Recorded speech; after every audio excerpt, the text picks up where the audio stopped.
அல்லாஹு தஆலா நம்ம எல்லோருக்கும் இஹ்லாஸையும் குர்ஆன் சுன்னாவுக்கு உடன்பாடான அறிவையும் தந்து அதை கொண்டு அமல் செய்வதற்கு நம்ம எல்லோருக்கும் தௌஃபீக் செய்வானாக. அன்புள்ள சகோதர சகோதரிகளே, நோன்பின் சட்டங்கள் என்கிற இந்த முக்கியமான தலைப்பில் உங்கள் முன்னால் சில தெளிவுகளை வழங்க வேண்டும் என்று நான் வேண்டப்பட்டிருக்கிறேன்.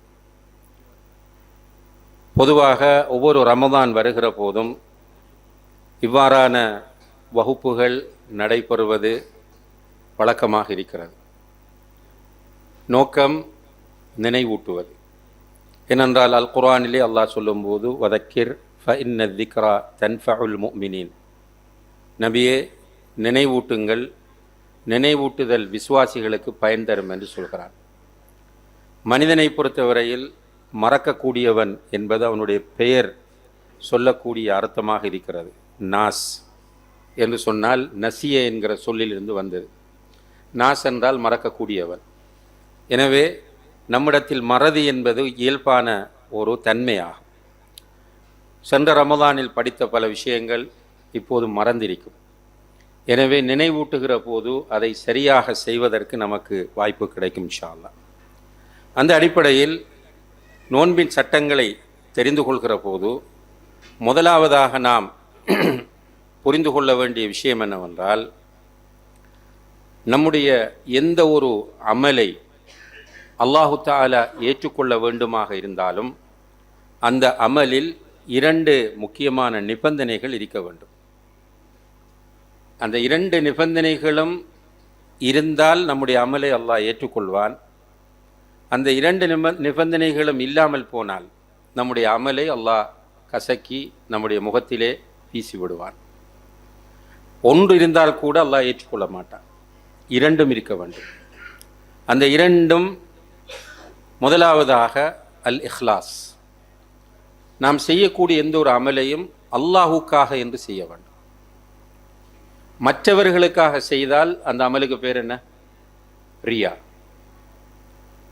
குடும்பத்தவர்கள், நண்பர்கள் அல்லது முக்கியமானவர்கள் நம்மை பார்க்க வேண்டும், பாராட்ட வேண்டும் என்று ஒரு அமலை நம்ம செய்வோமாக இருந்தால் அந்த அமலை ரியா என்று சொல்வார். முகஸ்துதி. முகஸ்துதி என்பது சிறிய வகை இணை வைத்தலை சேர்ந்தது, சாதாரணமானதல்ல. ஷிர்குல் அஸ்கர் என்று சொன்னால் பேருக்கு சின்ன இணை வைத்தல் என்று வந்தாலும் அது இணை வைத்தலில் ஒரு வகை என்பதை நாம் புரிய வேண்டும். விபச்சாரம், கொலை, கொள்ளை, மதுபானம் அருந்துவது, சூதாட்டம், இவற்றை எல்லாம் விட பயங்கரமானது தான் ஷிர்குல் அஸ்கர். அப்போ முகஸ்துதி என்பது ஒரு ஆபத்தான நோய். அந்த நோயிலிருந்து நம்மை நாம் பாதுகாத்து கொள்ள வேண்டும். அதே நேரத்தில் இந்த மற்றவர்களுக்கு காட்டுவதற்காக செய்வது என்பது முனாஃபிக்குகளுடைய ஒரு இயல்பு. அல்லாஹ் குர்ஆனில் சொல்லும்போது யுராஊன நாஸ், அவர்கள் தொழ வந்தால் மக்களுக்கு காட்டுவதற்காகவே தொழ வருவார்கள். இது போன்று எந்த ஒரு நல்ல காரியத்தை செய்ய வந்தாலும் மற்றவர்களுக்கு காண்பிப்பது. இந்த மைண்ட் செட்டிலிருந்து நம்ம விடுபட வேண்டும். இது மிக முக்கியமான ஒரு நிபந்தனையாகும். அல்லாஹுக்காக என்கிற நிலை. இப்போ மற்றவர்களுக்கு காட்டுவதற்காக என்று வந்தால் முனாஃபிக்குகளுடைய செயல் அது. 2வது முகஸ்துதி. அதே நேரத்தில் சிலர் என்ன செய்வார்கள் என்றால் சடங்காக சிலதை செய்கிறது. பழக்கத்தில் செய்வதும் எடுபடாது. இப்போ பழக்க தோஷம் நம்ம சொல்கிறது, பழக்க தோஷத்தில் செய்கிறது. அந்த முறையில் செய்வது என்பது ஏற்றுக்கொள்ள. உதாரணமாக இப்போ நம்ம வீட்டை இருக்கிறோம், ஃப்ரீ டைம் மாதிரிக்கு என்ன செய்கிறேன்னு தெரியுது இல்லை, சும்மா எடுத்து குர்ஆனை படித்து பார்க்குறோம், நன்மை கிடைக்குமா? இல்லை. அது சும்மா டைம் பாஸுக்காக படித்தா நன்மை கிடைக்காது. நமக்கு நீயத்து வர வேண்டும், அல்லாஹுக்காக என்கிற நீயத்து வர வேண்டும். அப்போ எந்த ஒரு அமலும் அல்லாஹுடன் ஏற்றுக்கொள்ளப்படுவதற்கு முதல் நிபந்தனை என்ன? இஹ்லாஸ். இதை நம்ம பிள்ளைகளுக்கும் சொல்லி கொடுக்கணும். நம்ம பிள்ளைகளை வளர்க்கும் போது என்கரேஜ் பண்ணுறதுக்காக வேண்டி பிள்ளைகள்கிட்ட அப்படி பண்ண பரிசு தருவோம், இப்படி பண்ண கிஃப்ட் தருவோம்னு சொல்லுவோம். நீ குர்ஆனை பாடமாக்கினா உனக்கு பைக் வாங்கி தருவேன், ஃபோன் வாங்கி தருவேன். இது ஓகே அந்த வயசுக்கு. ஆனால் அதோடு சேர்த்து சொல்ல வேண்டும், இது கிஃப்ட் நான் தருவது. ஆனால் நீ செய்யக்கூடிய செயல் இபாதத். எனவே இதுக்குரிய கூலியை நீ அல்லாஹ்விடத்தில் தான் எதிர்பார்க்க வேண்டும் என்பதை சொல்லிக் கொடுக்கணும். நிறைய பேரண்ட்ஸ் மிஸ் பண்ணுறாங்க அதை. பிள்ளைகளை மாஷா அல்லாஹ் நல்ல தரபியாக கொடுக்குறாங்க, ஆனால் துனியாவை காட்டி மட்டும் தரபியாக கொடுக்குறார்கள். இது பிள்ளைகளுடைய சின்ன வயதில் ஆழ்மனதில் பதிந்து விட்டால் அவர்கள் எப்போதுமே ஒரு செயலை மற்றவர்களுடைய திருப்திக்காகவே செய்ய ட்ரை பண்ணுவார்கள், பரிசுக்காகவே செய்ய முயற்சி செய்வார்கள். அது ஆபத்திலே போய் முடியும் என்பதை நம்ம புரிந்து கொள்ள வேண்டும். அடுத்ததாக அன்புள்ள சகோதர சகோதரிகளை, இரண்டாவது நிபந்தனை முத்தாபா அல்லது இத்திபா. அரபில் சொல்றது முத்தாபா அல்லது இத்திபா என்று அரபியில் சொல்லப்படும். அதாவது நம்ம செய்யக்கூடிய செயலை நபிகள் நாயகம் ஸல்லல்லாஹு அலைஹி வஸல்லம் அவர்கள் காட்டிய முறையில் நம்ம செய்ய வேண்டும். நபிகள் நாயகம் ஸல்லல்லாஹு அலைஹி வஸல்லம் அவர்கள் காட்டிய முறையில் செய்ய வேண்டும் என்பதில் முதலாவது நமக்கு நியத் வர வேண்டும். எப்படி நியத்? கொள்கையில் நான் எந்த ஒரு அமலை செய்தாலும் நபி ஸல்லல்லாஹு அலைஹி வஸல்லம் அவர்கள் காட்டிய முறையில் தான் செய்வேன், அவர்களுடைய வழிகாட்டல் இல்லாவிட்டால் நான் செய்ய மாட்டேன் என்கிற தெளிவும் உறுதியும் நம்மிடம் இருக்க வேண்டும். நபி ஸல்லல்லாஹு அலைஹி வஸல்லம் அவர்களுடைய வழிகாட்டல் இல்லை என்று தெரிந்தால் அந்த செயலை செய்வது பாவமாகும். நல்லா புரிஞ்சுக்கொள்ளுங்க. ஒரு செயல் இருக்கிறது, அதில் நபி ஸல்லல்லாஹு அலைஹி வஸல்லம் அவர்களுடைய வழிகாட்டல் கிடையாது, சுன்னாவில் அதற்கு ஆதாரம் இல்லை. அப்போ நம்ம அதை செய்ய முடியும், நல்ல செயலானா செய்ய முடியுமா என்று கேட்டால் முடியாது. இப்போ உதாரணமாக, இப்போ ஒருவர் உங்களுக்கு கற்றுத்தருகிறார், நீங்கள் தக்பீர் கட்டிட்டு சூரத்து துஹாவை ஓதுங்கள், உங்களுக்கு நிறைய பரக்கத் கிடைக்கும், உங்களோட டிப்ரெஷன் போகும் என்று சொல்கிறார். தொழுகையில் தக்பீர் கட்டியவுடன் நீங்கள் சூரத்து துஹாவை ஓதுங்கள், சூரத்து வத்துஹா அதை நீங்கள் ஓதுங்கள், ஓதினா உங்களோட மன அழுத்தங்கள் எல்லாம் போய்விடும் என்று சொல்கிறார். ரைட், நான் அதை ப்ராக்டிக்கலி அனுபவித்திருக்கிறேன் என்று சொல்கிறார். இப்போ நீங்கள் ஓதையிலுமா? ஏலா. ஏன்? நபி ஸல்லல்லாஹு அலைஹி வஸல்லம் அவர்கள் தக்பீர் கட்டினா என்ன கற்றுத்தந்தார்கள்? அல்லாஹும்ம பாயித் பைனி அல்லது வஜ்ஜஹத் அல்லது சுப்ஹானக அல்லாஹும்ம பிஹம்திக போன்றவற்றை ஓதுவதற்கு கற்றுத்தந்தார்களே தவிர வல்லுஹா ஓதுவதற்கு கற்றுத்தரவில்லை. எனவே எக்ஸ்பீரியன்ஸ்ட், அனுபவ ரீதியாக அது எனக்கு நல்ல பலனை தந்தாலும் மார்க்கம் என்று வரும்போது நபி அவர்களுடைய முன்மாதிரி இல்லை என்னும் போது அதை நான் செய்யக்கூடாது. செய்தால் பிரச்சனை இல்லையா? இல்லை, பிரச்சனை இருக்கு. அப்படி செய்வது ஒரு பிதத்தை செய்வதாக ஆகும். பிதத்தை உருவாக்குவது வேற, பிதத்தை செய்கிறது வேற. ரெண்டையும் புரிந்து கொண்டார். சில வார்த்தைகளை நம்ம கொமனாக கேட்டு கேட்டு பழகி எல்லாத்துக்கும் ஒரே பெருமானம் கொடுக்க பழகிட்டோம். இப்போ பிதத்தை உருவாக்குவது என்பது வேறு, இருக்கிற ஒரு பிதத்தை செய்வது வேறு. ஆனால் ரெண்டுமே பாவங்கள், ரெண்டுமே பாவங்கள். எனவே இந்த நபி ஸல்லல்லாஹு அலைஹி வஸல்லம் அவர்களுடைய வழிகாட்டல் இல்லாமல் ஒரு இபாதத் உருவாக்கப்படுமாக இருந்தால் அதை நான் செய்ய மாட்டேன். நான் செய்வதையெல்லாம் நபி அவர்களுடைய முன்மாதிரியை வைத்தே செய்வேன் என்பதில் நம்ம தெளிவாக இருக்கோம். நான் சொன்ன பாயிண்ட் உங்களுக்கு சரியாக புரியணும். இப்போ நான் இந்த நியத்து, இப்போ நான் கொள்கை அளவில் தெளிவாக இருக்கிறேன். எப்படி? ஹதீஸை தான் பின்பற்றுவேன், ரசூலுல்லாஹை தான் நான் பின்பற்றுவேன். இப்போ நான் ஒரு ஹதீஸை பின்பற்றுறேன். ரைட், நான் ஒரு ஹதீஸை பின்பற்றுகிறேன். பின்பற்றி கொண்டு போகும்போது ஒருவர் சொல்கிறார், ஷேக் நீங்கள் சொல்கிற ஹதீஸ் லைஃப் என்கிறார். நீங்கள் சொல்லக்கூடிய அல்லது நீங்கள் செய்யக்கூடிய அந்த ஹதீஸ் லைஃப் என்கிறார். இப்போ நான் என்ன பண்ணணும்? முதலாவது விடணும். லைஃப்ன்றதை நானும் ஏற்றுக்கொண்டுட்டேன் என்றால் நான் அதை செய்வதை விடணும். ரெண்டாவது விஷயம் என்னென்னா, ஏற்கனவே நான் செய்ததற்கு எனக்கு நன்மை கிடைக்குமா இல்லையா? சொல்லுங்க. நன்மை கிடைக்கும். ஏன் கிடைக்கும்? என்னுடைய நம்பிக்கையில் அது ஹதீஸ், சஹீஹான ஹதீஸ். எனவே நான் பின்பற்றினது என்னத்தை? ரசூலுல்லாஹ்வுடைய சுன்னாவை. எனவே கூலி கிடைக்கும். எனவே நம்ம கடந்த காலங்களில் ஹதீஸ் என்று நினைத்து அல்லது ஹதீஸை ஆதாரம் காட்டி ஒரு செயலை செய்து கொண்டிருக்கிறார்கள். அவர்களுக்கு அது லைஃப் என்பது தெரியாத நிலையில் செய்து கொண்டிருக்கிறார்கள் என்றால் அவர்களுக்கு கூலி கிடைக்குமா? கிடைக்காதா? கிடைக்கும். ஆனால் கன்செப்ட் என்ன? என்னுடைய நம்பிக்கை இருக்க வேண்டும். நான் சுன்னாவை பின்பற்றுவது தான் என்னுடைய கொள்கை. அல்லாஹ் சொல்கிறத, அல்லாஹ்வுடைய தூதர் சொல்வதை செய்வதைத்தான் நான் செய்ய வேண்டும் என்கிற கொள்கையோடு இருக்கும்போது இப்படி வந்தால் பிரச்சனை. இப்போ நிறைய விஷயங்கள் நம்ம ஆரம்பத்தில் செய்ததை மாற்றிருக்கிறோம். உதாரணமாக இப்போ கடுமையாக வலியுறுத்தினோம் நம்ம நெஞ்சில் தக்பீர் காட்டுறத. ஏன்னா அந்த டைமில் நம்ம அந்த ஹதீஸ் சஹீஹ்னு பட்டுச்சு வலியுறுத்தினோம் செஞ்சோம். கூலி கிடைக்குமா கிடைக்காதா? கிடைக்கும். அத்திஹியாத்தில் விரல் அசைக்கிறத கடுமையாக வலியுறுத்தினோம். இப்போ அது லைஃப்ன்னு சொல்கிறாங்க. முந்தி செஞ்சது கூலி கிடைக்குமா இல்லையா? இவர்கள் இப்படித்தான் ஒரு டைமுக்கு மாறுவார்கள், அது நமக்கு பிரச்சனை இல்லை. இந்த விமர்சனங்கள் இவங்க கூலிதாரல்லே, இவர்கள் சுவர்க்கம் தாரல்ல, நரகமும் தாரல்ல. அடுத்தது இர்தா உன்னாசி காயத்துன் லா துதுரக், இது ஒரு காயிதா. மனிதர்களை திருப்திப்படுத்தவே இயலாது. இதை நல்லா புரிஞ்சு கொண்டீங்கன்னா வாழ்க்கையில் நிம்மதியாக வாழலாம். உலகத்தில் அது மனைவியாக இருக்கலாம், கணவனாக இருக்கலாம், பெற்றோராக இருக்கலாம், பிள்ளைகளாக இருக்கலாம், நண்பர்களாக இருக்கலாம், அல்லது பயானுக்கு வர நம்முடைய சகோதரர்களாக இருக்கலாம். எல்லோரையும் நம்மளால் திருப்திப்படுத்த இயலாது. அப்படி அல்லாஹ் படைக்கலை, சாத்தியமும் இல்லை. அப்படி திருப்திப்படுத்துவதாக இருந்தால் இந்த உலகத்தில் அத்தனை பேரையும் திருப்திப்படுத்துவதற்குரிய எல்லா விதமான தகைமைகளும் யார்கிட்ட இருந்துச்சு? நபி ஸல்லல்லாஹு அலைஹி வஸல்லம். அவங்க திருப்திப்படுத்திருக்கணும், திருப்தி அடையலை. எனவே என்னை எல்லாரும் ஏற்றுக்கொள்வார்கள், எல்லாரும் என்னை நல்லா பேசுவார்கள், எல்லோரும் என்னை பாராட்டுவார்கள், எல்லோரும் என்னை திருப்தி அடைய வேண்டும் என்று நினைப்பது உண்மையிலேயே அறியாமையின் ஒரு உச்சகட்ட நிலை என்பதை நம்ம புரிந்து கொள்ள வேண்டும். அப்போ நம்ம திருப்திப்படுத்த வேண்டியது யார? அல்லாஹ்வை. இப்போ அல்லாஹ்வை திருப்திப்படுத்த வேண்டும் என்றால் நம்ம செய்யக்கூடிய அமல்களை அல்லாஹுக்காக செய்ய வேண்டும். அடுத்தது அவனுடைய தூதர் காட்டிய முறையில் நாம் செய்ய வேண்டும். இது முதலாவது அடிப்படை. இரண்டாவதாக என்னென்றால் சட்டங்கள் பற்றி பேசுகிற போது ஒரு நல்ல தெளிவு நமக்கு இருக்க வேண்டும். இப்போ சவுதி அரேபியாவில் இருக்கிறார் இப்போ முஃப்தி ஷேக் சாலிஹ் அல் ஃபௌசான் ஹஃபிதஹுல்லா. அவர் நிறைய ப்ரோக்ராம் ரேடியோவில், டிவியில், ஆன்லைன்லாம் போயிட்டுருக்கீங்க, யூடியூப்பில் எல்லாம் போகும்.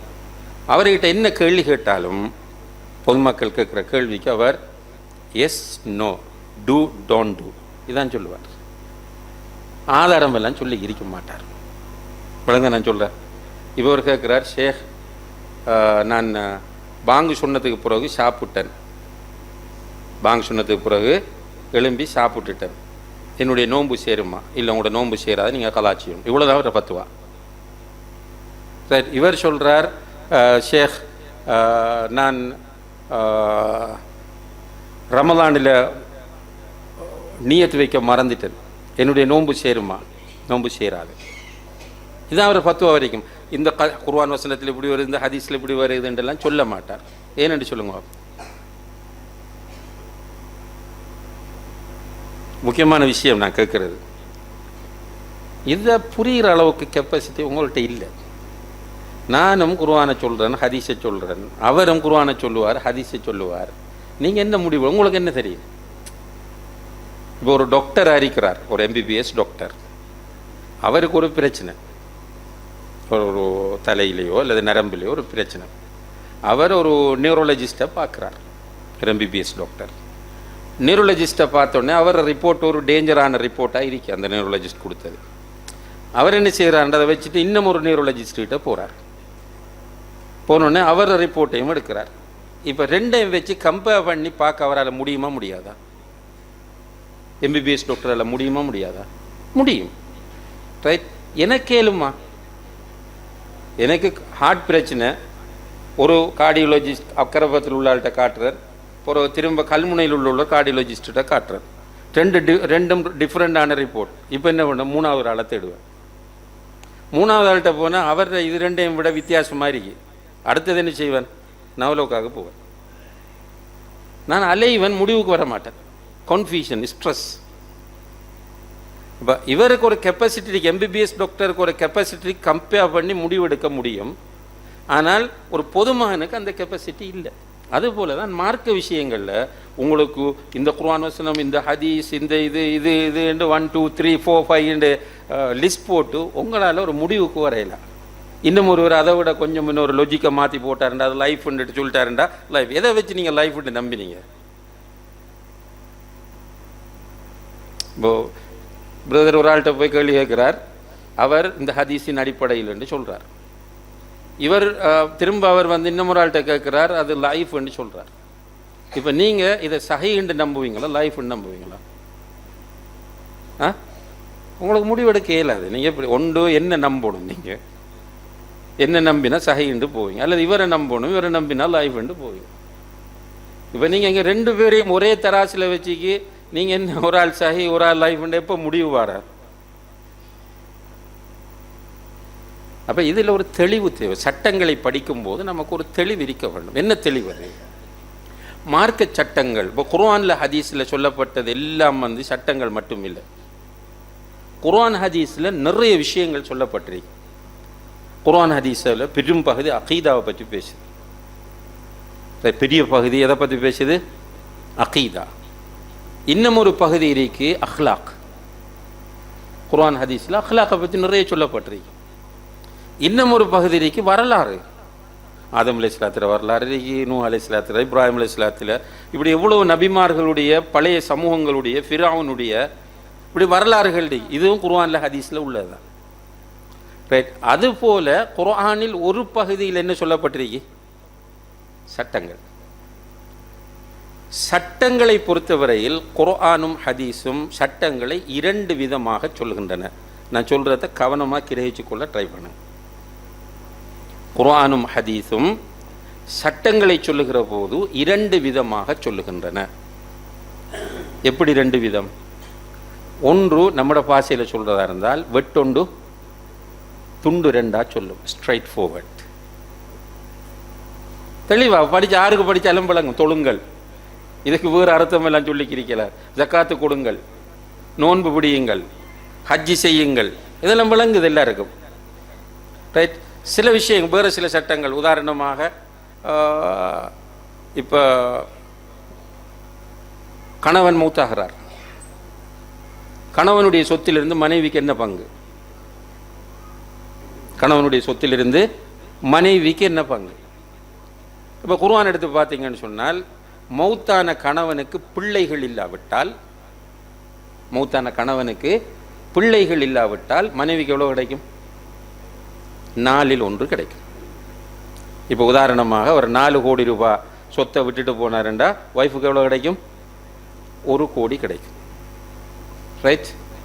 பிள்ளைகள் இல்லாட்டி மற்ற காசுகள் அவர் பெற்றோருக்கு உடன்பிறப்புகளுக்கு போகும். மௌத்தான கணவனுக்கு பிள்ளைகள் இருந்தால் மனைவிக்கு எவ்வளோ கிடைக்கும்? 8/1 கிடைக்கும். ரைட். அப்போ அவருக்கு 4 கோடியில் 50 லட்சம் தான் கிடைக்கும். மற்றது பிள்ளைகளுக்கு அவர் பெற்றோருக்கு போகும். ரைட். இதில் இது ஸ்ட்ரைட் ஃபார்வர்ட் சொல்லப்பட்டது, வெட்டொண்டு துண்டு ரெண்டா. இதில் வேறு கருத்துக்கெல்லாம் நோ சான்ஸ். ஒரே வார்த்தை தான், எங்கே போனாலும் இதுதான் ஃபத்வா. கணவன் மௌத்தானால் கணவனுடைய சொத்திலிருந்து மனைவிக்கு எவ்வளோ பங்குண்டு போய் நீங்கள் அக்கரப்பத்து ஜம்மியத்துல் உலமாவில் கேட்டாலும் அதுதான் ஃபத்வா, அக்கரப்பத்து தௌஹீதுல் உலமாக்கள்கிட்ட கேட்டாலும் அதுதான் ஃபத்வா, அக்கரப்பத்தில் வேறு யார் இருந்தாலும் அங்கே போய் கேட்டாலும் இதுதான் ஃபத்வா, ஜம்மியத்துல் உலமாவில் போய் கேட்டாலும் அதுதான் ஃபத்வா, அமெரிக்காவில் போய் கேட்டாலும் இதுதான் ஃபத்வா, ஆப்பிரிக்காவுக்கு போனாலும் இதுதான். இது மாறாது. ஏன்? குர்ஆனில் மிக தெளிவாக சொல்லப்படும். இதுக்கு மாற்றமாக கருதி சொல்கிறது கூடுமா? சிம்பிளான விஷயம். இதுக்கு ஆய்வெல்லாம் தேவையில்லை. இதுக்கு மாற்றமாக கருதி சொல்வது வழிகேடு என்று அல்லாஹ் தெளிவாக சொன்னதுக்கு பிறகு மாற்று கருதி சொல்ல நம்ம யார்? நம்ம நரகம்தான் போவோம். ரைட். அதே நேரத்தில் இன்னும் ஒரு பகுதி சட்டம் இருக்கிறது. 2-3 கருத்துக்கு அதில் இடம்பாடு இருக்கும். 2 கருத்துக்கோ அல்லதுக்கு மேற்பட்ட கருத்துக்களுக்கோ இடம்பாடு இருக்கும். எதில்? குர்ஆன் ஹதீஸில் சொல்லப்பட்ட சட்டங்களுக்கு. 2-3 கருத்துக்களுக்கு இடம்பாடு இருக்கிறது என்று சொன்னால் அந்த இடம்பாட்டை வைத்தது யாரு? யார் வச்ச? அல்லாஹ் தான் வச்சிருக்கார். அப்புறம் நம்ம என்னதுக்கு ஒரு கருத்துக்கு நிற்கணும்? அல்லாவே 2-3 கருத்துக்கு இடம்பாடு வச்சிருக்கும் போதோ நான் இல்லை உண்டு தான் நின்றா இதில் அல்லாஹ் பிழையா நான் பிழையா? இதை புரிகிறோம் இல்லை. இதை தியோரட்டிக்கலி இந்த விஷயத்தை எல்லாரும் ஏற்றுக்கொள்கிறாங்க, அந்த மார்க்கெட் நாலேஜ் உள்ளவங்க. ப்ராக்டிக்கலி வரும்போது அடமண்டாக இருக்கிறாங்க. அது ஏன்னு தெரியல. அது சைக்காலஜிக்கல் டிஸார்டரா அல்லது இது வேறு ஒரு கோளாறான்றது நமக்கு விளங்குதில்லை. தியோரட்டிக்கலி அவங்களுக்கு புரியுது. அல்லாவும் அல்லாஹுடைய தூதரும் 2-2க்கு மேற்பட்ட கருத்துக்களை சொல்லக்கூடிய செய்திகளை குர்ஆனிலும் ஹதீஸிலும் நிறைய தந்திருக்கிறார்கள்.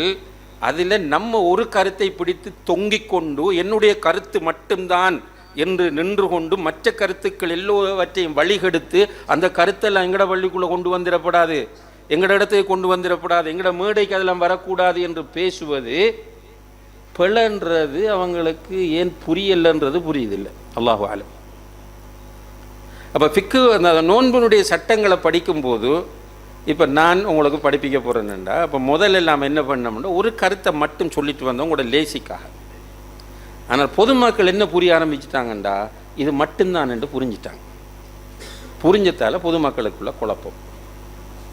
இது தௌஹீதில் மட்டும் இல்லை, எல்லா பள்ளிக்குள்ளே போனாலும் இந்த குழப்பம் இருக்கு. மற்ற மௌலவிமாரும் இதை சரியாக சொல்லி கொடுக்கல. இப்படி ஒரு பகுதி இருக்கப்பா மார்க்கத்தில், இப்படி அவங்க சொல்கிற கருத்துக்கு மார்க்கத்தில் இடம்பாடு இருக்கு, இப்படி அவங்கள மக்களுக்கு அவங்க மெம்பரில் வச்சு மற்ற இடங்களில் வச்சு போதிச்சிருந்தா சண்டை வராது, சிம்பிளாக போயிருக்கும். அவங்க நாங்கள் சொல்கிற மட்டும்தான் சரி அவங்க. அதே மாதிரி நம்மளோட சிலர் என்ன செய்ய துவங்கிட்டாங்க, நாங்கள் சொல்கிறது மட்டும்தான் சரி என்று சொல்ல துவங்கிட்டாங்க. இப்போ கடைசியில் சத்தியம் அசத்தியம் ஹக் பாத்தில் என்று வரக்கூடாத விஷயங்கள் மார்க்க அடிப்படையில் நம்ம அப்படி கொண்டாந்து நிறுத்திட்டோம். இப்போ இதை நம்ம மாற்றிக்கொள்ளணும். இதை நம்ம அடிக்கடி வலியுறுத்திட்டு வாரம். புரிகிறது எந்த அளவுக்கு புரிவீங்கன்ற அல்லாஹு ஆலம் எனக்கு தெரியலை. என்னால் முடியுமானவரை சிம்பிளாக அதை நான் சொல்லியிருக்கிறேன். புரியலைண்டா உலமாக்கள்கிட்ட கேட்டு புரிந்து கொள்ள ட்ரை பண்ணுங்க இன்ஷா அல்லாஹ். முக்கியமான விஷயம் இது. அப்போ நோன்பின் சட்டங்களை பற்றி நம்ம பேசும்போது இப்போ எனக்கு நான் உலமாக்களுடைய புத்தகங்கள் கிதாபுகள் மற்ற குர்ஆன் ஹதீஸ் அடிப்படையில் வரக்கூடிய விஷயங்களை வாசித்து நம்ம புரிஞ்சு கொண்டதை நம்ம சொல்லுவோம். இன்னும் ஒருவர் மாற்றமாகவும் சொல்லலாம். சொன்னால் நீங்கள் புரிஞ்சு கொள்ள வேண்டிய அடிப்படை என்னென்றால் இது இஜ்திஹாதுக்குரிய விஷயம். என்ன விஷயம்? இஜ்திஹாத். இஜ்திஹாதுன்னா ஆய்வுக்குரிய விஷயம். இதில் சரியான முடிவை அடைந்தவருக்கு 2 கூலி கிடைக்கும், தவறு விட்டவருக்கு 1 கூலி கிடைக்கும். என்னுடைய பார்வையில் நான் சரி, அதால் நான் சொல்கிறேன். அவருடைய பார்வையில் என்னுடைய கருத்து தவறு. ஆனால் அவர் என்ன புரியணும், முபாரக் மதனிக்கு 1 கூலி கிடைக்கும். என்னுடைய பார்வையில் அவர் தவறு, ஆனால் நான் என்னத்தை புரியணும், அவருக்கும் 1 கூலி இருக்கு. அப்போ நான் அவரை சும்மா வம்புக்கு இழுக்க மாட்டேன், அவரை டேமேஜ் பண்ண மாட்டேன், அவருக்கு துஆ செய்வேன். 2 பேரும் ஒன்றா தொழுதுட்டு போவோம், ஒரு இஷ்யூவே இல்லை. நிறைய விஷயங்கள் இப்படி இருக்கிறோம் அல்ஹம்துலில்லாஹ். இப்போ நம்மளோட மூலைமார் இப்போ இங்கே தொலைவார மூலைமாரை நீங்கள் தனித்தனியாக எடுத்து சில திடீர்னு முன்கூட்டி அவங்கள சந்திக்க விடாமல் தனித்தனியாக எடுத்து கேளுங்க. சூரத்துல் ஃபாத்திஹாவை நான் மாமூமாக தொழும்போது ஓதணுமோ ஓத தேவையில்லையா? ஒருவர் சொல்லுவார் ஓதணும் பண்ணுவார், இன்னும் ஒருவர் ஓத தேவையில்லைன்னு சொல்லுவார். ஷூராக சொல்லுவோம். ஆனால் 2 பேரும் தொழுதுட்டு தான் இருக்கோம், ஒன்றா தான் இருக்கிறோம். பிரச்சனை இல்லை. ஏன்னா எங்களுக்கு தெரியும் இது இஜ்திஹாதுக்குரியது. ஓதணும் உண்டு புரிஞ்சவர் என்ன செய்வார், ஓதுவார், ஓத சொல்லுவார். ஓத தேவையில்லைன்னு புரிஞ்சவர் என்ன செய்வார், அவர் ஓத மாட்டார், கேட்டால் ஓத தேவையில்லைன்னு சொல்லுவார். இதை போய் சண்டை பிடிக்க வேணாம்னு தான் நான் சொல்கிறேன். மார்க்கம் சொல்லுது அடிபிடிப்படாதுங்க. இதால் போய் ஹக்கு பாத்தில் அவர பள்ளிக்கு நான் போக மாட்டேன், இந்த பள்ளிக்கு அவர் வர மாட்டார், இவங்களுக்கு இடையில் ஒத்துமை இல்லைன்ற ஒரு கன்செப்டுக்கு வராதுங்க. இந்த புரிதலை இந்த உம்மத்துக்கு கொடுத்துட்டோம் என்றால், குறிப்பாக தாயிகள் மௌலவிகள் இந்த புரிதலை உம்மத்துக்கு சரியாக அந்த மன உச்சைகளுக்கு கட்டுப்படாமல் ஒரு பரந்த மனதோடு குர்ஆன் சுன்னா நிழலில் இதை கொடுத்துட்டா இந்த சமூகத்தில் பல பிரச்சனைகள் அல்லாஹ்வுடைய உதவியை கொண்டு தீர்ந்துவிடும். இந்த பின்புலத்தை நீங்கள் கவனத்தில் வைத்து கொண்டுதான் நோன்பின் சட்டங்களை பற்றி நீங்கள் படிக்க வேண்டும். நோன்புட சட்டம் மட்டும் இல்லை, தொழுகட சட்டமும் அப்படித்தான், ஜக்காத்தினுடைய சட்டமும் அப்படித்தான், ஹஜ்ஜினுடைய சட்டமும் அப்படித்தான். லைஃப்பில் உள்ள ஒவ்வொரு நடைமுறையில் இருக்கக்கூடிய பெரும்பாலான சட்டங்களுடைய நிலைமை இதுதான். ஆனால் இந்த வகுப்பில் இப்போ நான் இவ்வளோ நேரம் கிட்டத்தட்ட ஒரு 20-25 நிமிடங்கள் இந்த விஷயத்தை சொல்லியிருக்கிறேன். ஆனால் பூரணமாக கிரகித்திருப்பீர்களான்னு கேட்டால் நான் ஒரு ஒர்க் ஷீட் தந்து பார்த்தா தெரியும், புரிஞ்சிருக்க மாட்டீங்கன்னு தெரியும் எனக்கு. இருந்தால் ரெக்கார்ட் ஆகுது, சோஷியல் மீடியாவிலையும் அது இருக்கும். திரும்ப திரும்ப கேளுங்க, அது பேசிக்கான விஷயம். வெறுமனே ஜஸ்ட் லைக் தட் கேட்டுட்டு விட்டுட்டு போகாதீங்க. உங்களோட மைண்டை ஃப்ரீஸ் ஆக்காதீங்க. மைண்டை ஃப்ரீஸ் ஆக்கினா, ஃப்ரீஸ்ன்ற என்ன, அடமண்டாக இருக்கிறேன்னு சொல்லுவாங்க, அப்படியே வச்சுக்கிறது. நான் வேறு ஒன்றையும் உள்வாங்க மாட்டேன், எந்த கருத்து மட்டும்தான் சரி என்கிற அந்த மனநிலை இஸ்லாத்தில் கிடையாது. நான் சொன்னேனே, முதல் செஞ்சம் சஹி என்று தெரியும் போது, இப்போ லைஃப் என்று சொன்னால் விடுறோம், அவ்வளவுதான். இதுக்கு போய் நம்ம ஃபத்துவா கொடுக்க தேவையில்லை. இந்த பின்புலத்தில் நோன்பின் சட்டங்களை நம்ம அறிய முயற்சியும். என்ற நோன்புட பல விஷயங்கள் இப்படி கருத்து வேறுபாட்டுக்கு இடமான. அதுலேயும் நான் எல்லாம் பேசுகிறதுக்கு டைம் போதாது என்றால் இது பெரிய ஒரு தலைப்பு, நிறைய விஷயங்கள். ஒரு அடிப்படையாக தேவையான சில விஷயங்களை மட்டும் நினைவுபடுத்தலாம் நினைக்கிறேன். இதில் முதலாவதாக இப்போ பிற பார்க்குற விஷயம், அது அடிக்கடி சொல்கிற விஷயம்தான். பிற பார்க்குறதும் இஜ்திஹாதுக்குரியது, ரைட். ஒவ்வொரு பிரதேசத்திலும் புற பார்க்கணுமா அல்லது ஒரு இடத்துல பார்க்குற புற உலகம் முழுக்க தேவையானத்தில் சஹாபாக்களுடைய காலத்திலிருந்து கருத்து வேறுபாடு இருக்கிறது. ஆனால் முடிவெடுக்கிறது யார்? அத்தாரிட்டி, அதிகாரிகள், ஆட்சியாளர்கள். அவங்க தான் முடிவெடுப்பாங்க. கருத்து வேறுபாடு உலமாக்களுக்குள்ளே இருந்துட்டு போகும், ஆனால் முடிவெடுக்கிறது உலமாக்கள், ஆட்சியாளர்கள்.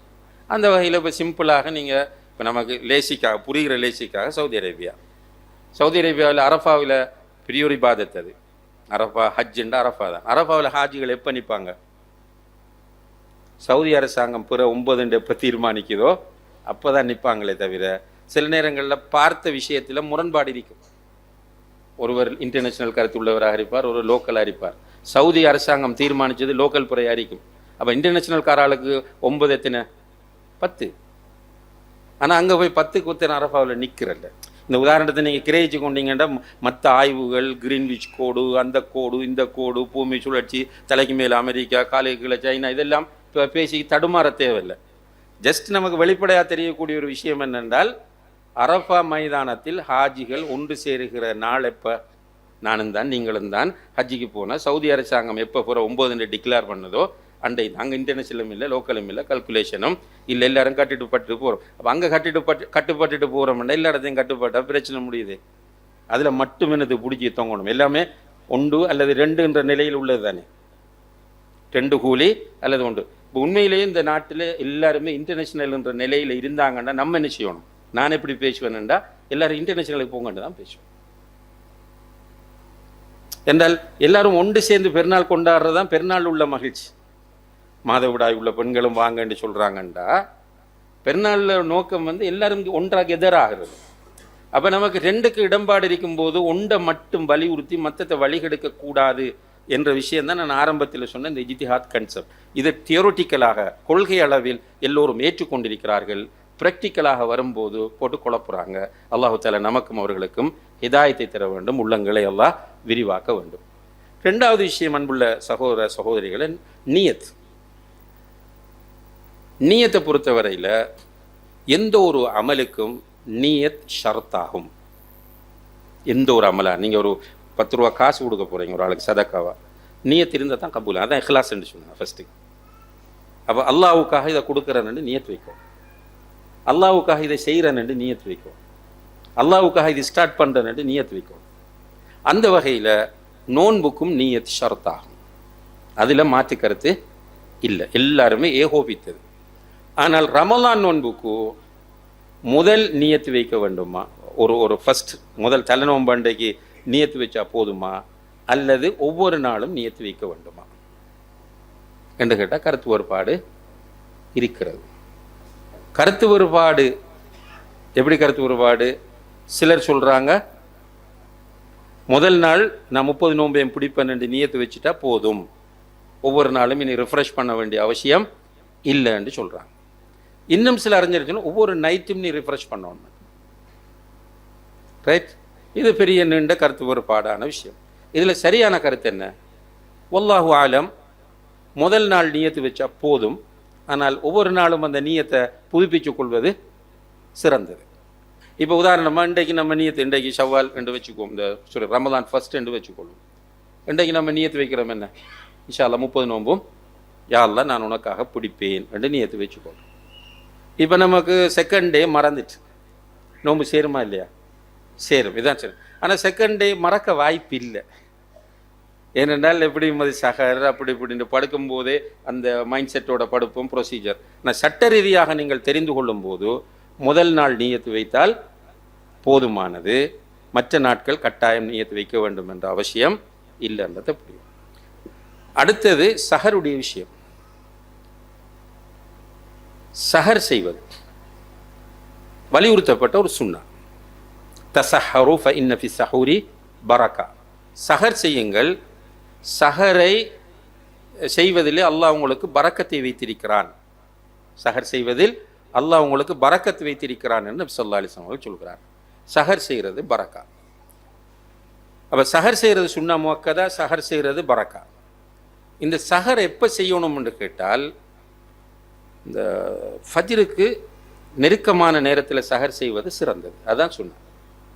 இப்போ சிலர் முந்தி எல்லாம் உங்களுக்கு ஞாபகம் இருக்கும், இதில் ஒரு 40 வயதுக்கு மேற்பட்டவர்கள் 50 வயதுக்கு மேற்பட்டவர்கள் தெரியும், அந்த பாவா சஹர் அரட்டுறது நம்முடைய ஊரில் எல்லாம் இருந்த நடைமுறை.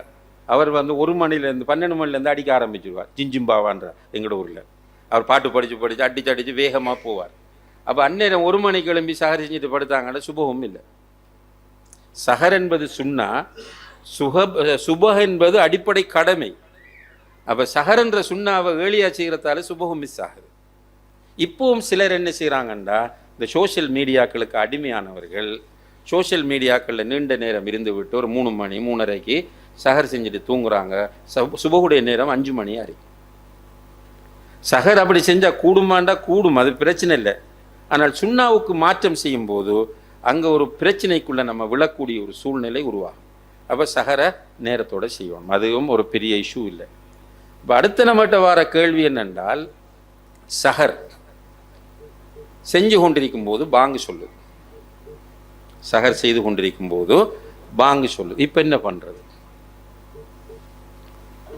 நல்லா ஃபுல்லாக சாப்பிட்டு முடிச்சுட்டு நியத்து வைக்கிறதா, அந்த நோன்பை ஸ்டார்ட் பண்ணுறதா, அல்லது உடனே ஸ்டாப் பண்ணுறதா? கருத்து வேறுபாடு இருக்கிறது, சின்ன கருத்து வேறுபாடு. பெரிய அதிகமான உலமாக்கள் என்ன சொல்கிறாங்கன்னு கேட்டால், அவர் உடனே நிப்பாட்டும், அவர் உடனே நிறுத்திவிட வேண்டும், சாப்பிட்றத உடனே நிறுத்தி. ஆனால் வாய்க்குள்ள உள்ளது என்ன செய்கிறார்? விழுங்க தானே வேணும், அதை பூரணப்படுத்திடுவோம். வாய்க்குள்ள வச்சதை அவர் பூரணப்படுத்தி விட வேண்டும். இப்போ நமக்கு சொல்லப்பட்ட ஒரு ஹதீஸ் இருக்கு என்னென்றால், உங்களுடைய கையில் பாத்திரம் இருக்கிற போது நீங்கள் அதை பாங்கு சொல்லுது, பஜ்ருக்கு பாங்கு சொல்லுது என்றால், உங்களுடைய உணவை பூரணப்படுத்தாமல் நீங்கள் உங்களுடைய பாத்திரத்தை கீழே வைக்க வேண்டாம். அப்படி ஒரு ஹதீஸ் அபூதாவுதில் வருது, இன்னும் பல கிரந்தங்களில். எப்படி அது? நீங்கள் சாப்பிட்டுட்டு சஹர் செய்து கொண்டிருக்கும் போது சுபோவுக்கு பாங்கு சொல்லுது. இப்போ உங்களுடைய தேவையை நிறைவேற்றாதவரை நீங்கள் பாத்திரத்தை கீழே வைக்க வேண்டாம், இப்படி வருது.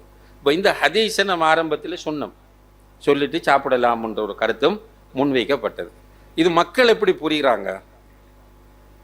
சிலர் நல்லா தெரியுது, 5 மணிக்கு பாங்கு, பிறகு எழும்பியிருக்கார் 4:50, டக்குன்னு ஓடி போய் கிச்சனில் இருக்க சோறு கறியெல்லாம் ஒரு பிளேட்டில் கொட்டி கொண்டாந்து வச்சுக்கி, இல்லை ரியலாக, நான் அதை எக்ஸாஜரேட் பண்ணி சொல்லலை, ரியலாக பார்த்திருக்கிறோம், கொண்டாந்து வச்சு சாப்பிட்றாரு, வாங்க சொல்லுது, வேணுமென்று சாப்பிட்றாரு, கேட்டால் அது ஹதீஸ் இருக்குன்னு சொல்கிறார்.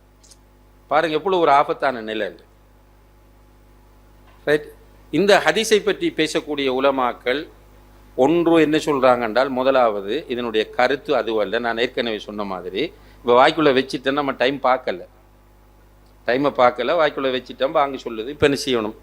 சாப்பிட்டு முடிக்கணும், கொஞ்சம் தண்ணி குடிக்க வேண்டி வரும், இல்லாட்டி நமக்கு டைஜஸ்ட் ஆகாது, சங்கடமாக இருக்கும், அதை கம்ப்ளீட் பண்ணுறது. இதுதான் இதனுடைய கருத்து என்று எடுக்கணுமே தவிர, அந்த பிளேட் நிறைய கொண்டாந்து வச்சு ஃபுல்லாக சாப்பிட்றது என்பது அல்ல என்று எடுக்கணும். 2வது ஒரு செய்தி சொல்கிறாங்க, இந்த ஹதீஸ் அறிவிப்பாளர் வரிசை ரீதியாக பலமானது அல்ல, இந்த ஹதீஸ் ஸ்ட்ராங்கான ஹதீஸ் இல்லைன்றாங்க, பலவீனமான ஹதீஸ்ன்னு சொல்கிறாங்க. அப்போ நமக்கு பொதுவாக அன்புள்ள சகோதர சோழர்கள் இன்னும் ஒரு விஷயத்தை நம்ம கவனத்தில் கொள்ளணும். எப்படின்னால், இந்த சட்டங்களை படிக்கும்போது அல் ஹுரூஜு மினல் ஹிலாஃபி ஹைர், கருத்து வேறுபாட்டிலிருந்து வெளியிறங்குவது சிறந்தது. கருத்து வேறுபாட்டுக்குள்ளே போய் தலையை போட்டு குழப்பிக்கு நிற்கக்கூடாது. எது கருத்து வேறுபாடு இல்லையோ அதை பார்த்துக்கு போகணும், கருத்து வேறுபாட்டானதை விட்டுறணும். இப்போ உதாரணமாக, இப்போ நம்ம போய் அக்கரைப்பது பெரிய பள்ளியில் கேட்குறோம், 11 ரக்கா தராவி தொழுதா கூடுமா கூடாதா? என்ன சொல்லுவாங்க? கூடும்னு தான் சொல்லுவாங்க. அங்குள்ள மௌலவிகள் என்ன சொல்லுவாங்கண்டா, 11 ரக்கா தராவி தொழுதா கூடும் என்பார்கள். ரைட். இப்போ நம்ம என்ன சொல்கிறோம்? 11 தொழுங்கன்றோம். இப்போ இடையில குழப்பம் எதில் வருது? 23 தொழலாமா இல்லையான்றதுல. இப்போ கருத்து வேறுபாடு இல்லாதது எது? 11. அவங்களும் ஏற்றுக்கொள்றாங்க, நம்மளே அப்போ நம்ம 11ஓட போனோம்டா சரி, நம்ம விவாதத்துக்கெல்லாம் போக தேவையில்லை. அதே போல் ஜக்காத்துல் ஃபித்ர், சிலர் சொல்கிறாங்க காசா கொடுக்கலாம்னா, கடைசியில் கொடுக்குற ஜக்காத்துல் ஃபித்ரை காசா கொடுக்கலாம்னு சொல்கிறாங்க. அப்போ நம்ம என்ன சொல்கிறோம், காசா கொடுக்கல, தானியமாக அந்த உணவு எந்த பிரதான உணவு இருக்கோ அதை தான் கொடுக்கணும்னு சொல்கிறோம். ரைட். இப்போ நம்ம என்ன கேட்குறோம்னா, அந்த காசா கொடுக்கலாம் என்பவர்களிடம் போய் கேட்குறோம், பொருளாக கொடுக்கலாமா இல்லையா? எப்படி கேட்குறோம்? அரிசி கோதுமை என்று பொருளாக அதை கொடுக்கலாமான்னு கேட்டேன்னு சொல்லுவாங்க, கூடும்னு. நம்ம என்ன சொல்கிறோம், பொருளாக கொடுங்கன்றோம். அப்போ சப்ஜெக்ட் க்ளோஸ். கருத்து வேறுபாடு எதில்? காசா கொடுக்கலாமா இல்லையா என்பதில் தான் கருத்து வேறுபாடு. அப்போ கருத்து வேறுபாட்டுக்கு உள்ளதை சைட்டில் தூக்கி வச்சுட்டு புறவு கொடுப்போம், காசை சதக்காவாக கொடுப்போம், நோம்புக்குள்ளேயும் காசை சதக்காவாக கொடுப்போம். இப்போ நம்ம ஜக்காத்துல் ஃபித்ருக்கு என்ன செய்வோம், அரிசை கொடுத்துட்டு போவோம்னு முடிவெடுத்தா ராஹத்தா இல்லையா? இப்படியான கருத்து வேறுபாடான விஷயங்களில் வெளியேற ட்ரை பண்ணணும். அந்த வகையில் இப்போ கையில் உணவு இருக்கும்போது வாங்க சொல்லிவிட்டால் நம்ம வாய்க்குள்ளே வச்ச உணவை தின்னுட்டு ஒரு முரடோ 2 முரடோ தண்ணியை குடிச்சிட்டு கம்ப்ளீட் பண்ணுறது என்பது தற்செயலாக நடக்கும்போது பிரச்சனை இல்லை. ஆனால் இதை ஒரு வளமையாக ஆக்குவது என்பது உண்மையிலேயே தெளிவான தவறாகும் என்பதை நம்ம புரிந்து கொள்ள வேண்டும். அதே போல் அன்புள்ள சகோதர சகோதரிகளை, இப்போ சஹர் செய்து விட்டு தூங்குகிறோம். தூங்கினால் ஒருவருக்கு சஹர் செஞ்சுட்டு சுபஹ் தொழுதுட்டு வந்து தூங்குகிறார். தூங்கியவருக்கு குளிப்பு கடமையாகிறது கனவில். இப்படி ஏற்பட்டதனால் அவருடைய நோன்பு பாதிக்கப்படுமா? இல்லை. இது தெளிவான விஷயம். இதில் கருத்து வேறுபாடுகள் எல்லாம் கிடையாது. இப்போ சுபஹ் தொழுதுட்டு வந்து ஒருவர் தூங்குகிறார். தூங்கியவருக்கு கனவு கண்டு குளிப்பு கடமையாகிறது. அப்படி குளிப்பு கடமையாகுவதனால் அவருடைய நோன்புக்கு எந்த பாதிப்பும் இல்லை. அதே போல் சஹரோடு சம்மந்தப்பட்ட இன்னும் ஒரு ப்ராக்டிக்கல் இஷ்யூ என்னென்னு கேட்டால், சிலர் அலாரம் எல்லாம் வச்சுட்டு தூங்குவாங்க. வாங்க சொல்லக்குள்ளதான் முழிப்பு வரும் முழு குடும்பத்துக்கு, அல்லது சில நேரம் தனியாக அங்கஞ்ச ஹாஸ்டல்களில் ரூமுகளில் தங்கியிருக்கிறவங்களுக்கு ஏற்படும். இப்போ இந்த நேரத்தில் சஹர் செய்யவில்லை, நோன்பு சேருமா? நிறைய பேர் நோன்பு வந்தால் நமக்கு காலையில் சுபஹ் தொழுது சில நேரம் தூங்குவோம், தூங்கினா தூங்க விடாமல் அந்த நேரத்தில் கோல் எடுத்து அதிகமாக கேட்கிற கேள்வி, அந்த நேரத்தில் கோல் வந்தால் நம்ம கெஸ் பண்ணிக்குவோம் இதுதான் மசாலாண்டு. இந்த கேள்வியை கேட்குறாங்க. என்ன, சஹருக்கு எலும்பல்ல, அப்படியே தூங்கிட்டோம், நோன்பு வைக்கலாமா, நோன்பை கண்டினியூ பண்ணலாமா இல்லையா? இப்போ நம்ம தூங்கும்போது நீயத்தோட தான் தூங்கினோம். சஹர் செய்வது சுன்னா. எனவே ஒருவருக்கு அந்த சுன்னா மிஸ் ஆகுவதனால் நோன்பு மிஸ் ஆகாது. எனவே தாராளமாக அவர் நோன்பை கண்டினியூ பண்ணலாம் என்பதை புரிந்து கொள்ள வேண்டும். இதை எல்லாருக்கும் இந்த மெசேஜை சொல்லிடுங்க இன்ஷா அல்லாஹ். அடுத்ததாக அன்புள்ள சகோதர சகோதரிகளை, நோன்போடு உள்ள சட்டங்கள் தொடர்பாக உள்ள ஒரு சங்கடமான சூழ்நிலை என்னென்றால், ஒரு பெண்ணுக்கு இப்போ அவங்க மாதவிடாய் ஏற்பட்டால் நோன்பு பிடிக்கக்கூடாது. மாதவிடாய் ஏற்பட்டால் நோன்பு பிடிக்கக்கூடாது. சஹர் செஞ்சிட்டாங்க, சுபுவும் தொழுதுட்டாங்க, மாதவிடாய் வந்துட்டு நோன்பு பாத்திலாகி விடும், நோன்பு முறிஞ்சிடும். இவங்க அந்த நோன்பை பிறகு கலா செய்ய வேண்டும். அதே நேரத்தில் ஒரு பெண் நோன்பு பிடிச்சிட்டு போகிறாங்க, மாஷா அல்லாஹ், இஃப்தார் டைம் 6 மணி ஃபார் எக்ஸாம்பிள். இஃப்தாருடைய நேரம் 6 மணி என்று இருக்கும்போது 5:50 அவர்களுக்கு மாதவிடாய் வருகிறது. இப்போ இந்த பெண்ணுடைய நிலை என்ன? 10 நிமிஷம் தானே, அப்படி இருந்துட்டு நோன்பு திறக்கிறதா அல்லது அவர்களுடைய நோன்பு பாத்திலாகிவிடுமா? என்ன, அவனோட நோன்பு பாத்திலாகிவிடும். பிறகு அவர்கள் கலாச்சிய வேண்டும். இது அநீதி இனிதின்றெல்லாம் நம்ம சொல்லல. என்னுடைய அல்லாஹுடைய தூதருடைய சட்டம். எனவே இதையும் நாம் தெளிவாக புரிந்து கொள்ள வேண்டும். இப்போ நோன்போடு இருக்கிறோம், சஹர் செஞ்சாச்சு, நோன்பு பிடிச்சாச்சு, அல்ஹம்துலில்லாஹ். நோன்போடு இருக்கும்போது இப்போ நமக்கு வழக்க தோஷத்தில் காலையில் எழும்பி ஒரு ஆள் எப்போவுமே என்ன செய்வார், ஒரு கிளாஸ் தண்ணி குடிப்பார். அந்த நினைப்பில் என்ன செய்கிறாருன்னா, படுத்து எழும்பி போய் ஃப்ரிட்ஜில் தண்ணி இருக்க அல்லது டேபிளில் தண்ணி இருக்க எடுத்து ஒரு ஃபுல் கிளாஸ் ஒன்றை குடிச்சிட்டு வந்துட்டார், அல்லது குடிச்சு கொண்டிருக்கிறார். வைஃப் வந்து நீங்கள் நோன்புன்றாங்க. இப்போ இவர் என்ன செய்வார்? அல்லது இதே போல் ஏதாவது ஒன்றை சாப்பிட்டு விடுகிறார். வந்து பார்த்தா நல்ல வாழைப்பழம் இருக்கு, அழகா ஒன்றை எடுத்து ஃபுல்லாக சாப்பிட்டுட்டு முடிகிற கட்டத்தில் ஒய்ஃப் வந்து சொல்கிறாங்க நீங்கள் நோன்பு, அல்லது வாழைப்பழ தோலை கண்டு ஒய்ஃப் கேட்குறாங்க இந்த வாழைப்பழத்தை திண்டாரு நான் எப்போது இன்றைக்கி நோன்பு, அல்லாஹ் நோன்பு என்ன. இப்போ நோன்பு பாத்திலாகுமா அல்லது நோன்பை கண்டினியூ பண்ணுறதா? நோன்பை கண்டினியூ பண்ண வேண்டிய எந்த வகையிலும் நோன்பை அது நிறைய சாப்பிட்டாலும் சரி. சில நேரங்களில் ஃபுல்லாக சாப்பிட்ருப்பார், நினைவில்லை. அப்போ ரசூலுல்லாஹி அலைஹி வஸல்லம் தெளிவாக சொல்கிறார்கள், ஒருவர் மறந்து போய் உண்டால் குடித்தால் அவர் நோன்பை பூரணப்படுத்தட்டும், அவருக்கு எந்த பிரச்சனையும் இல்லை, அவருக்கு ஸ்பெஷலாக அல்லாஹ் சாப்பிட கொடுத்தான் குடிக்க கொடுத்தான் என்று நபிகள் நாயகம் ஸல்லல்லாஹு அலைஹி வஸல்லம் அவர்கள் சொல்லி காட்டுகிறார்கள். இப்போ அதே போல் இப்போ நோன்போடு இருக்கும்போது நோன்பு முறிவது என்பது அறிந்து கொண்டிருக்கிற நிலையில், நம்ம அறிந்த நிலையில் ஏதாவது ஒன்று நம்முடைய வயிற்றுக்குள் செல்வது. நல்லா புரிஞ்சுக்கணும். நம்ம அறிந்த நிலையில் ஏதாவது ஒன்று நம்முடைய வயிற்றுக்குள் சென்றால், நம்முடைய விருப்பத்தின் பேரில் நம்ம அறிந்த நிலையில் ஏதாவது ஒன்று வயிற்றுக்குள் போனால் நம்முடைய நோன்பு முறிந்து விடும். அந்த வகையில் சில நேரங்களில் நம்ம தெரிஞ்சுக்கி சாப்பிட்டா குடித்தா அது செய்கிறதில்ல தரும். ஆனால் சில நேரங்களில் நம்ம பைக்கில் போவோம், ஏதாவது ஒன்று குறாலுக்கு செலான் சொல்ல வாயை துறக்கக்குள்ளே ஏதாவது ஒரு பூச்சியோ அல்லது ஏதோ ஒன்று தொண்டைக்குள்ளே போய் அப்படி போகும், உள்ளுக்கு அழகாக தெரியும். நோவு முறியுமா? முடியாது. அதே மாதிரி ஒருவர் ஒரு ஸ்விம்மிங் பூலில் வேலை செய்கிறார், அவர் அந்த ஓரத்தை க்ளீன் பண்ணிக்க நிற்கக்குள்ளே திடீர்னு நோம்போட நின்றவர் விழுறார். விழும்போது அவரை அறியாமல் 2-3 மிடர் தண்ணீர் குடித்து விட்டார். நோவு முறியுமா? முடியாது. ஏன்? அவரை கொண்ட்ரோலில் நடக்கலை, அவரை கொண்ட்ரோலை தாண்டி நடந்தது என்பதனால் அவருடைய நோன்பு முறியாது. இப்போ சில நேரங்களில் நம்ம இந்த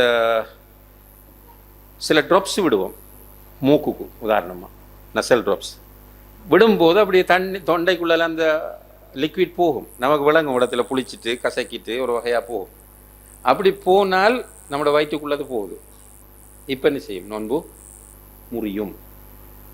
நம்ம மூக்குக்குள்ளே விடக்கூடிய நசல் ட்ராப்ஸ் நம்மளோட தொண்டைக்குள்ளால் போய் வயிற்றுக்குள்ளே போகிறத நம்ம ஃபீல் பண்ணினால் நம்ம விரும்பித்தான் செஞ்சது தெரியும், நமக்கு நாலேஜ் இருக்கு.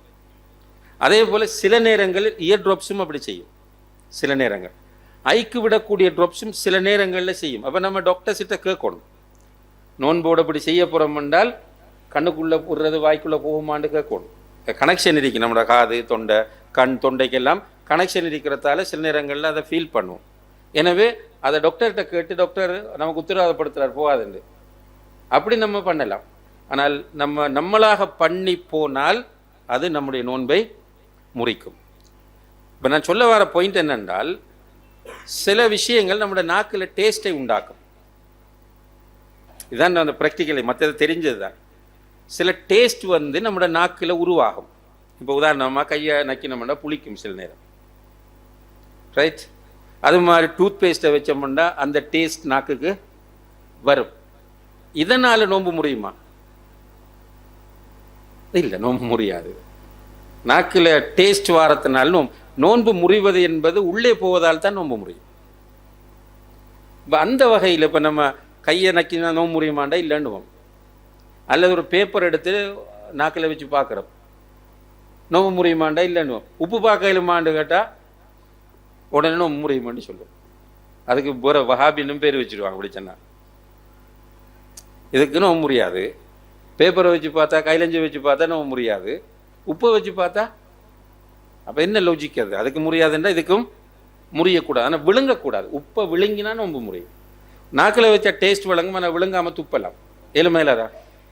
அப்படியான நேரங்களில் ஒரு சமையல்காரால், இப்போ கஞ்சி காய்ச்சறால், வீட்டில் சமைக்கிற பெண் நாக்கில் அப்படி வச்சு பார்த்து போட்டு துப்பிட்டு போகிறதுல எந்த விதமான குற்றமும் இல்லை. அடுத்தது, இப்போ இன்ஜெக்ஷன் போடலாமா என்று கேட்டால், இன்ஜெக்ஷன் 2 வகையான இன்ஜெக்ஷன். ஒன்று அவங்களுக்கு உடல் சக்தியை ஏற்படுத்தக்கூடிய நியூட்ரிஷன் சம்பந்தமான இன்ஜெக்ஷனாக இருந்தால் அந்த இன்ஜெக்ஷன் உலமாக்கள் சொல்கிறாங்க உணவை போல தானே. ஒரு வீக்காக இருக்கிற ஒரு ஆளுக்கு நியூட்ரிஷனை உடம்பில் ஏற்றுறது வந்து அவருடைய உடலில் அந்த சக்தியை உண்டாக்குவது. எனவே அது உணவை போல இருப்பதனால் அதுக்கு நோன்பு முடியும். இன்னும் ஒரு இன்ஜெக்ஷன் இருக்கு, அதுக்கும் இதுக்கு சம்பந்தம் இல்லை, ஒரு நரம்போட சம்பந்தப்பட்டது, வயிற்றுக்குள்ளே போகாது. அப்படியான இன்ஜெக்ஷன்களை பொறுத்தவரையில் போடலாம். இப்போ உதாரணமாக பல்லு புழுங்குறதுக்காக ஒரு இன்ஜெக்ஷன் போடுறாரு, நோம்பு முறியுமா அதால்? இல்லை. பல்லு புழுங்குறதுக்காக இன்ஜெக்ஷன் போடுவதால் நோன்பு முறியாது. அல்லது ஒரு ஆளுக்கு நம்ம ஒரு டியூமர் உண்டு, ஒரு கட்டி ஒன்று இருக்கு, அதை வெட்டணும், டாக்டர்கிட்ட போனால் ஒரு இன்ஜெக்ஷன் போடுறாரு, அதை வெளியே கரைக்கிறதுக்காக வேண்டி, ரைட்? இப்போ இந்த நேரத்தில் இந்த இன்ஜெக்ஷனால் நோன்பு முறியுமாண்டால் நோன்பு முறியாது. அப்போ மருத்துவ ரீதியாக உள்ள பல விஷயங்கள். அதே மாதிரி இன்ஹேலர் யூஸ் பண்ணுறது. இன்ஹேலர் 2 வகையாக இருக்குது, அப்படிதான் டாக்டர்? ஒன்று கேஸ், இன்னும் டேப்லெட் போட்டு இன்ஹேல் பண்ணுறது. அந்த கேப்சூல்ஸ் இருக்கு, அதை உள்ளே போட்டு இன்ஹேல் பண்ணுவாங்க. அப்போ அந்த நேரத்தில் அது போகும், அந்த கேப்சூல்ஸில் உள்ள சின்ன சின்ன அந்த மைனூட்டாக இருக்கக்கூடிய அந்த பொருட்கள் உள்ளுக்கு போகும், அது நோன்பு முறிக்கும். கேஸாக இருந்தால் அந்த இன்ஹேலரின் மூலம் நோன்பு முறியாது என்பதை நாம் புரிந்து கொள்ள வேண்டும். அதுபோல நோன்போடு உள்ள மிக முக்கியமான இன்னும் ஒரு அம்சம்தான் கர்ப்பிணி தாய்மார்கள், பால் ஊட்டக்கூடிய தாய்மார்கள் நோன்பை விடலாமா என்றது. பிடிக்க முடியுமெண்டா பிடிச்சிட்டு போகிறது, அல்ஹம்துலில்லாஹ். கர்ப்பிணி தாய்மார்களுக்கு நோன்பை பிடிக்கலுமெண்டா பிடிக்கிறது தான் நல்லது, சிறந்தது, அதான் அசில். பால் ஊட்டக்கூடிய தாய் நோன்பு பிடிக்கலுமெண்டா பிடிச்சிட்டு போகிறது தான் அசில். நோன்பு பிடிக்க முடியாமல் போனால் விடையலுமா என்று கேட்டால் விடலாம், நோன்பை விட முடியும். இப்போ விடுற நோன்பை என்ன செய்வது? கலா செய்வதா அல்லது கலா செய்ய தேவையில்லையா, அல்லது கலாவும் செஞ்சு ஃபிதியாவும் கொடுக்கணுமா, அல்லது ஃபிதியா மட்டும் கொடுத்தால் போதுமா என்கிற ஒரு கேள்வி அவ்வப்போது பெண்களிடமிருந்து வந்து கொண்டிருக்கும். இதை பொறுத்தவரையில் உலமாக்கள் மத்தியில் கடுமையான கருத்து வேறுபாடு இருக்கிறது. கர்ப்பிணி தாய்மார்களும் பாலூட்டக்கூடிய தாய்மார்களும் நோன்பை விடலாம் என்பதில் கருத்து வேறுபாடு இல்லை. நோன்பை விடக்கூடியவர்கள் கலா செய்ய வேண்டுமா இல்லையா என்பதில் கடுமையான கருத்து வேறுபாடு இருக்கிறது. சிலர் சொல்லுகிறார்கள், தாய்க்கு பிரச்சனை என்று சொன்னால், அந்த பால் ஊட்டுகிற அல்லது கர்ப்பிணி தாய்க்கு பிரச்சனை என்றால் அவங்க நோன்பை விட்டுட்டு கலா செய்வாங்க. பிள்ளைக்கு பிரச்சனைக்காக நோன்பை விடுவதாக இருந்தால் அவர்கள் கலாவும் செய்து ஃபிதியாவும் கொடுப்பாங்க என்கிற கருத்துக்களுக்கு இது அதிகமான உலமாக்களுடைய நிலைப்பாடுகள். இதில் இன்னும் ஒரு கருத்து இருக்கிறது. கர்ப்பிணி தாய்மார்கள், பாலூட்டக்கூடிய தாய்மார்கள் நோன்பை கண்டினியூ பண்ண முடியாமல் போனால் அவர்கள் அதை விடலாம். விட்டு அந்த நோன்பை கலா செய்ய தேவையில்லை. அதற்கு பதிலாக அவர்கள் ஃபிதியா கொடுத்தால் போதுமானது. ஃபிதியான்னா அந்த நோன்புக்காக வேண்டி ஒரு ஒரு தொகை உணவு அல்லது சமைத்த உணவு, இதை கொடுக்கிறது. இதை கொடுத்தால் போதுமானது என்ற 3வது கருத்து இருக்கு. இந்த 3வது கருத்தை சஹாபாக்களில் சிலர் சொன்னார்கள் ஃபத்வாவாக. கர்ப்பிணி தாய்மார்களும் பாலூட்டக்கூடிய தாய்மார்களும் நோன்பை விடலாம், அவர்கள் கலா செய்ய தேவையில்லை, ஃபிதியா கொடுத்தால் போதும் என்கிற கருத்தை சஹாபாக்களில் சில சஹாபாக்கள் சொன்னார்கள். இந்த சஹாபாக்கள் சொன்ன செய்தி சஹீஹானது. அவர்களுக்கு யாரும் மறுப்பு சொன்னதாக, சஹாபாக்களுடைய காலத்தில் யாரும் மறுப்பு சொன்னதாக இந்த ஆதாரங்களும் இல்லை. எனவே இந்த கருத்து தான் வலுவானது என்கிற கருத்தை 3வது சாரார் முன்வைக்கிறார்கள். வல்லாஹு ஆலம், நம்முடைய பார்வையிலும் அந்த கருத்து தான் வலுவான கருத்தாக தெரிகிறது. இதில் மற்ற கருத்தை எடுப்பதை நம்ம பிழைன்னு சொல்லலை. ஒருவர் நான் கலாவும் செஞ்சு ஃபிதியாவும் கொடுக்க போகிறேன்னா அது அவர விருப்பம். ஆனால் இப்படி நம்ம சொல்லக்கூடிய இந்த கருத்து, சஹாபாக்கள் இந்த ஃபத்வாவை கொடுத்து இது பிழையாக இருந்திருந்தால் ஏனைய சஹாபாக்கள் அதை சுட்டி காட்டி இருப்பார்கள் என்கிற அந்த வாதத்தை வைத்து நம்ம தர்ஜீ செய்யும் போது இதை ஒருவர் ஏற்றுக்கொண்டு அதன் அடிப்படையில் நடப்பது அவர் மீது குற்றமில்லை, அவருக்கு அது ஓகே என்பதை நம்ம புரிந்து கொள்ள கடமைப்பட்டிருக்கிறோம். அடுத்ததாக அன்புள்ள சகோதர சகோதரிகளே, இந்த ரமலானுடைய சட்டங்களோடு நிறைய எல்லாவற்றையும் பேசுவேன் சொன்னால் ஒரு 3-4 மணி நேரமாவது தேவைப்படும். சில பிராக்டிக்கலாக தேவையானவற்றை மட்டுமே நான் பேசிக்கொண்டு போற, ஒரு ஓர்டர் இல்லாமல் பேசிட்டு வரேன். இதுல நோன்பை இருக்கிற விஷயத்தில் சில வயோதிபர்கள் ரொம்ப ரிஸ்க் எடுக்கிறாங்க. நம்மளோட வீட்டுல நம்மளோட வாப்பா அம்மா, சில நேரங்கள் அப்பா அம்மார், அவங்களோட ஆர்கியூமெண்ட் என்னன்னா, உண்மையா நோன்பு பிடிக்கல அவங்கள. ஆனா அவங்களோட ஆர்கியூமெண்ட் என்னன்னு, நான் எனக்கு புத்தி தெரிஞ்ச காலத்திலேருந்து நோன்பு பிடிக்க விட மாட்டேன். ஆனா அவர்கள் நோன்பு பிடிச்சா ரொம்ப கஷ்டப்படுவாங்க. மயக்கம் வருது, ஏலா, திடீர்னு நம்ம ஹாஸ்பிட்டலுக்கு அள்ளி கூட வேண்டி வருது, யாது மாறுறாங்க, இப்படி பிரச்சனை இருக்கு. இப்படியான நேரத்தில் அவங்க நோன்பு பிடிக்கணுமா? அவசியம் இல்லை. அவங்க என்ன பண்ண வேண்டியதுன்னா நோன்பை விட்டுட்டு நோன்புக்காக ஃபிதியா கொடுப்பது. நோன்புக்காக ஃபிதியா கொடுப்பது. அதே போல சில நோயாளிகள் இருக்கிறார்கள். அந்த நோயாளிகள், இப்ப நோயாளி நோன்பு விடலாம். நோன்பு விட்டுட்டு அவர் கலா செய்யணும். இவர் யார் என்றால் கியூர் ஆகக்கூடிய நோயாளி. இப்ப சுகம் இல்லாம இருக்கார், நாளைக்கோ அடுத்த மாசமோ அல்லோட உதவியை கொண்டு அவருக்கு சுகம் கிடைக்கும். ஆனா இன்னும் ஒரு நோயாளி இருக்கிறார், நிரந்தர நோயாளி. இப்ப நிரந்தர நோயாளி, அல்லாஹ் எல்லோருக்கும் ஷிஃபாவை தர வேண்டும். ஒரு கேன்சர் பேஷண்ட் அல்லது 2 கிட்னியும் ஃபெயிலியர் ஆகி டயாலிசிஸ் செஞ்சுட்டு இருக்கிற ஒரு பேஷண்ட், இப்படியான நிரந்தர நோயாளிகள் இருக்கிறார்கள். இவர்கள் எப்ப கியூர் ஆகுவாங்கன்னு சொல்லலாம், நோன்பு பிடிக்கவும் மேலாம். இவங்க என்ன பண்றது? இவங்க அந்த டைம்ல நியத்தை வச்சுக்க வேண்டியது, நான் நோன்பு பிடிக்க நியத்தை வைக்கிறேன், அதெல்லாம் என்ன முடியல என்ற நியத்தை வச்சுட்டு அவர் நோன்பு பிடிக்க தேவையில்லை, அதுக்கு பதிலாக ஃபிதியா கொடுத்தா போதுமானது. இந்த ஃபிதியான்னு நான் சொன்னது இருக்கே, என்னது? ஒரு நோன்புக்காக வேண்டி ஒவ்வொரு நோன்புக்கும் ஒரு குறிப்பிட்ட அளவு உணவு, ஒரு ஏழைக்கு சமைத்த உணவாக ஒரு பார்சலை கொடுக்கலாம். பார்சலோ அல்லது ஒரு கேரியர்லையோ நம்ம போட்டு ஒரு சாப்பாட்டை கொடுக்குறோம். அல்லது ட்ரை ரேஷனாக அரிசி ஒரு 1.5 கிலோ, கிட்டத்தட்ட 1.25 கிலோ வரக்கூடிய மாதிரி அரிசை கொடுக்குறோம். ஒரு நோன்புக்கு 1.5 கிலோ அரிசி. இதை கொடுத்தோம்னா இதுதான் ஃபிதியான்னு சொல்றது. இப்ப இதை எப்படி கொடுக்கறது? ஒவ்வொரு நாளும் கொடுக்கலாம். விளைஞ்சா வெண்டை நோம்புக்கு இன்றைய கொடுத்துடுறது. இப்படி ஒவ்வொரு நாளும் கொடுக்குறது. அப்படி இல்லைன்னா ஒரு 10 நாளைக்கு சேர்த்து மொத்தமா கொடுக்கலாம், 10 நாளைக்கு பிறகு. அப்படி இல்லைன்னா ஆரம்பத்திலும் கொடுக்கலாம். அல்லாஹ் நாடினா நம்ம உயிரோடு இருப்போம் என்ற நம்பிக்கையில 29 30 நாட்களுக்கு சேர்த்து முதல்லையும் கொடுக்கலாம். நோன்பு முடிஞ்சதுக்கு பிறகும் கொடுக்கலாம். இதுல நமக்கு தேர்வு சுதந்திரம் இருக்கிறது. விரும்புகிற ஒன்றை நம்ம எடுத்துட்டு போகலாம். அப்ப இந்த ஃபிதியாவை நம்ம கவனத்தில் எடுத்து செயற்பட்டால் போதுமானது. நம்மளை ரிஸ்க் ஆக்கி கொள்ள வேண்டிய அவசியம் இல்லை. இப்ப நம்ம நினைக்கிறோம் அது பக்தி, அது பக்தி அல்ல. அல்லாஹ் குர்ஆன்ல சொல்றான், வத்தகுல்லாஹ் மஸ்ததாத்து, உங்களுடைய சக்திக்குட்பட்டவரை அல்லாஹ்வை நீங்கள் தக்வா செய்து கொள்ளுங்கள். சக்தியை மீறி தக்வா செய்ய வேண்டிய அவசியம் இல்லை. நின்று கொண்டு தொழ முடியுமாக இருக்கும் போதுதான் நின்று கொண்டு தொழணும். ஏலாம நம்ம கஷ்டப்பட்டு நின்று தொழுவதை அல்லாஹ் விரும்பல. அல்லது டயர்ட் ஆயிட்டோம்ன்றதுக்கு கைத்தை கட்டி பிடிச்சிட்டு தொங்கி தொழுறதையும் அல்லாஹ் விரும்பல. எனவே நம்முடைய சக்திக்குட்பட்டவரை அல்லாஹ்வை வணங்குங்கள், அல்லாஹ்வை தக்வா செய்யுங்கள் என்ற இந்த குர்ஆன் வசனத்தின் அடிப்படையில் நோயாளியோ, நிரந்தர நோயாளியோ, அல்லது நோன்பு பிடிக்க முடியாத வயதில் இருக்கிற ஒரு முதியவரோ அந்த நோன்பை கஷ்டப்பட்டு பிடிக்க தேவையில்லை. அதற்காக ஃபிதியா கொடுக்கலாம். இந்த ஃபிதியா கர்ப்பிணி தாய்மார்கள், நோயாளிகள், நிரந்தர நோயாளிகள், அதுபோல இந்த நோன்பு பிடிக்க முடியாத வயோதிபர்கள் எல்லாருக்கும் ஒரே அமைப்பு தான் என்பதை நம்ம புரிந்து கொள்ள வேண்டும். அதே போல் அன்புள்ள சகோதர சகோதரிகளே, இந்த நோன்புடைய விஷயத்துல இஃப்தாருடைய நேரத்தில் கேட்கப்படக்கூடிய துவாவை அல்லாஹ் கபூல் செய்வான் அப்படின்ற ஒரு ஹதீஸ் வருகிறது. இஃப்தாருடைய நேரத்தில் கேட்கப்படக்கூடிய துவாவை அல்லாஹ் கபூல் செய்வான் என்கிற ஒரு ஹதீஸ் வருது. அதனால இஃப்தார் டேபிள்ல உட்கார்ந்துட்டு எல்லாரும் துவா கேட்டிருக்கிறத நம்ம பார்க்கிறோம். ஆனால் இந்த ஹதீஸ் லைஃப் என்று ஹதீஸ் கலை ஆய்வாளர்கள் குறிப்பிடுகிறார்கள். ஆனா துவாக்கு இயலாதா? இந்த ஹதீஸை பேஸ் பண்ணி கேட்காதீங்க. எதை?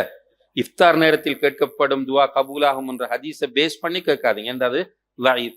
ஆனால் சஹீஹான ஹதீஸ் என்ன? ஒரு நோன்பாளி நோன்போடு இருக்கிற நேரத்தில் கேட்கிற துவா கபூல் செய்யப்படும். அந்த அடிப்படையில நேரத்தோடையும் கேட்கலாம், சஹருபுரம் கேட்கலாம், பகல்லையும் கேட்கலாம், இஃப்தார் டேபிள்லையும் கேட்கலாம்.